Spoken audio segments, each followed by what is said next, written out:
কোনো এলাকা বা দেশও আমি গেছি না। আমি হালুয়াঘাট থানারটা কইতেছি, ময়মনসিংহ হালুয়াঘাট থানার যে তাপমাত্রাটা, এই তাপমাত্রার বিষয়টা আমি দেখাই আজকে আন্ধারা দেখ পাই। মানুষে কোনা যে ধানটা দিলে বালুর মধ্যে খইটা খুঁটা যা, আমি এই যে বালুটা থয়ে দেম, এই বালুটা থয়ে দেম। এখন বাজে সকাল 10টা। আমার কাছে কোনো ঘড়ি নেই, এই মোবাইল ছাড়া সকাল 10টা বাজে আমি স্টার্ট করতেছি। বালুটা 2 থেকে আড়াই ঘন্টা রোদের ভিতরে থয়ে দেন। পরে গাইস আপনারা দেখবেন যে এটা আসলে কি হয়।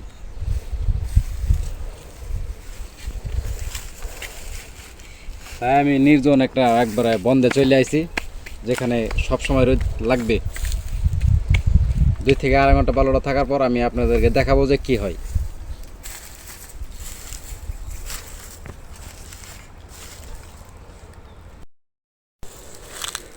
গাইস আমি ভিডিওটা করতেছি কাটতে কাটতে, ভিডিও করলে কোনো লোক নাই, লয়ে লইছে আমার আইফেরে। ঠিক আছে না? রাও করো না কে? আমি রাও কথাম কে? এটা কও হ্যাঁ ঠিক আছে। হ্যাঁ ঠিক আছে, যাও। দেন ভাইরা, ভালো গরম হইলে যদি গরম হোক বা না হোক, যদি না লাড়া দেন, এটা হলো একটা মুড়ি বানাইনের একটা বাজা কাঠি। এই কাঠিটা বালুটা গেলাম গরম হয়েছে, 2 থেকে আড়াই ঘন্টা থাকার পর গরম হয়েছে। তো আমি আপনারা এই ধান থেকে মুড়ি বানায় দেখাই দিতেছি। খুবই রিয়েল একটা ভিডিও, একদম কোনো রিয়েল, কোনো ফেক নয়। আমি দেখাইতেছি যে ভাইরা, বালুটা আসলেও গরম হয়েছে 2 ঘন্টা। বালুটা আসলে গরম হয়েছে 2 ঘন্টা রোদে থাকার পর। দেখেন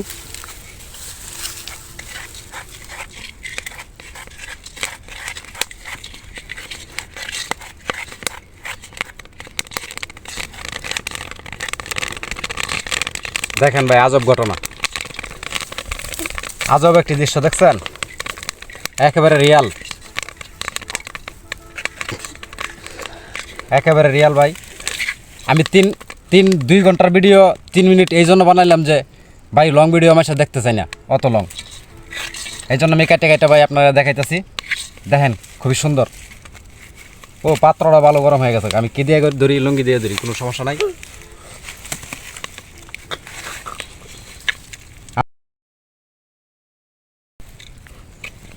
এই দেখেন কত সুন্দর সেই মুড়ি।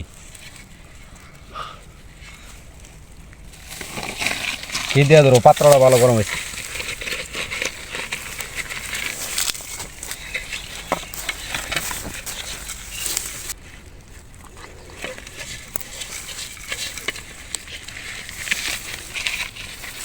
আমি ধান খেতে আইছি যাতে এরকম গরম হয়। দেখেন আমার শরীর একদম ভিজে গেছে, সেই একটা গরম, মানে রোদের তাপমাত্রা বিশাল।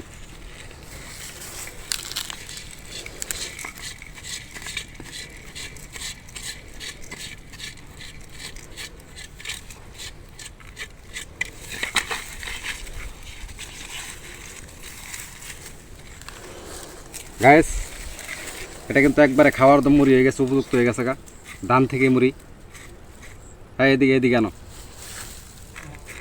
ধান থেকে মুড়ি কীভাবে আমি বানাইলাম দেখছেন? সেই স্বাদ নব্য।